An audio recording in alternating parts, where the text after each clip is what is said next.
پھر اس طرح کے نہیں رہتے. بعض لوگ پہلے نیک ہوتے ہیں, بڑے پرہیزگار ہوتے ہیں, غریبوں کا درد رکھتے ہیں, ان کی سوچیں سلجھ, پھر ان کو عہدہ مل جاتا ہے, پھر آہستہ آہستہ وہ کہنے لگ جاتے ہیں سارا ٹھیک ہے جی, کدھر ہے مہنگائی, کچھ بھی نہیں.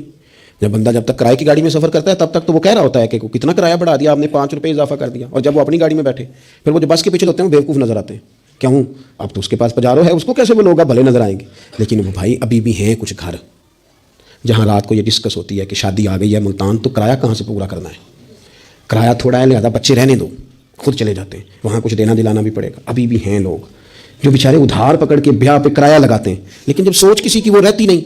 عبد الملک بن مروان بڑا نیک کہلاتا تھا, فقہا میں شمار ہوتا تھا, اتنی مسجد میں بیٹھ کے عبادت کرتا تھا کہ اس کو حمامت المسجد, مسجد کا کبوتر کہنے لگ گئے لوگ.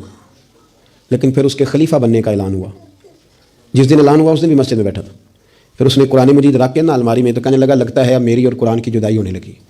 پھر وہ یہی شخص تھا جس نے حجاج بن یوسف جیسا ظالم آدمی گورنر بنایا. یہ وہی تھا جس کے دور حکومت میں حضرت عبداللہ بن زبیر جیسے لوگ شہید کیے گئے. بس وہ کیفیت ہی نہیں رہی. منصب مل گیا, عہدہ مل گیا تو ختم ہو گئی بات. لیکن کچھ لوگ حضرت عمر بن عبدالعزیز کی طرح کے بھی آئے, اتنا قیمتی لباس پہنتے تھے کہ دنیا عش کا رکھتی تھی. لیکن وہی عمر بن عبدالعزیز تھے کہ جب خلیفہ بنے تو پھر انہوں نے کہا اس طرح کا پہنوں گا جس طرح کا میری رعایا کا غریب آدمی پہنتا ہے. بیوی سے کہنے لگے مجھے رکھنا ہے کہ مال دولت رکھنا ہے؟ اس نے کہا آپ کو رکھنا ہے. وہ ایک خلیفہ کی بیوی, ایک بادشاہ کی بہن, ایک بادشاہ کی بیٹی تھی, اور سارے زیور خیرات کر دیے, غریبی کی زندگی گزاری. کچھ لوگ نہیں بدلتے, کچھ عہدہ آ گیا, مال آ گیا, روح بھی بدل گیا, کہانیاں اور ہو گئیں. یعنی گاؤں سے آ کر پڑھنے والے بھول ہی گئے کہ کس کی ماں نے کتنا زیور بیچا تھا. پھر ان کے حالات ہی بالکل تبدیل ہو گئے, انہیں پتہ ہی نہیں ہم کیا تھے. سنو نا, حضرت صدیق اکبر رضی اللہ تعالیٰ عنہ کچھ بچیوں کا دودھ عصر کے وقت جا کے دھو کے آیا کرتے تھے, ان کو دیتے تھے. جس دن خلیفہ بن گئے تو ایک بچی نے آ کے پوچھا حضور اب وہ بکریوں کا دودھ کون دھویا کرے گا؟ تو آپ فرمانے لگے کیا خلافت مجھے خدمت خلق سے روک دے گی؟ وہ کام میں اپنی آخرت کے لیے کرتا تھا, کرتا ہی رہوں گا, میں نہیں بدلوں گا, میں وہی ہوں حضور کا غلام. بلکہ کنز المال میں ایک روایت تو ایسی ہے کہ کلیجہ منہ کو آتا ہے. ایک اونٹ گم ہو گیا مال غنیمت کا, سیدنا فاروق اعظم اونٹ ڈھونڈتے ہیں, کبھی ادھر بھاگتے ہیں, کبھی اور میری ذمہ داری ہے, مجھ سے قیامت میں سوال ہوگا, اور یہ مسلمانوں کا مال ہے, میں اس کا امین, ادھر بھاگتے ہیں, ادھر بھاگتے ہیں, ادھر بھاگتے ہیں. ایک شخص نے کہا حضور آپ بیٹھ جائیں, کسی غلام کی ڈیوٹی لگائیں. 24 لاکھ مربع میل پر حکومت, علم بھی, فضل بھی, تقویٰ بھی, اور سب سے بڑھ کر عمر وہ ہے جن سے اللہ بھی راضی, رسول اللہ بھی راضی صلی اللہ تعالیٰ علیہ وسلم. حضرت عمر سے کہا بیٹھ جائیں, غلام کی ڈیوٹی لگائیں. حضرت عمر نے رخ پھیر کے دیکھا اور اس بندے کی طرف دیکھ کے کہنے لگے میں بھی تو ایک غلام ہی ہوں. کیا ہوں میں؟ ایک غلام ہی ہوں, میں ایک غلام ہی ہوں. ایک محل چڑھایا سانیہ, غلام ہی ہوں میں, کیا ہوں میں؟ جب آپ نے یہ لفظ کہے تو وہ بندہ کہتا ہے نارمل بات تھی, میرے بھی آنسو نکل آئے. یار یہ بھی کوئی انداز ہوتا ہے. لیکن بھول گئے لوگ, اپنوں کو بھول گئے, اپنوں کو بھول گئے, اپنے قریبیوں کو بھول گئے. دولت آئی تو پھر وہ محلہ پسند نہ آیا, پھر گھر سوسائٹی میں بن گیا, پھر یار بدل گئے, پھر رشتہ داریاں بدل گئیں, پھر حالات اور ہو گئے. اپنی سوچیں بڑی کریں, ذہن بڑا کریں, اپنے اندر تغیر نہ لائیں. آپ آفاقی بن جائیں, ذہن بڑا ہو تو خدا عطا بھی بڑا ہی کرتا ہے. اللہ سمجھنے کی توفیق عطا فرمائے. آخر دعویٰ.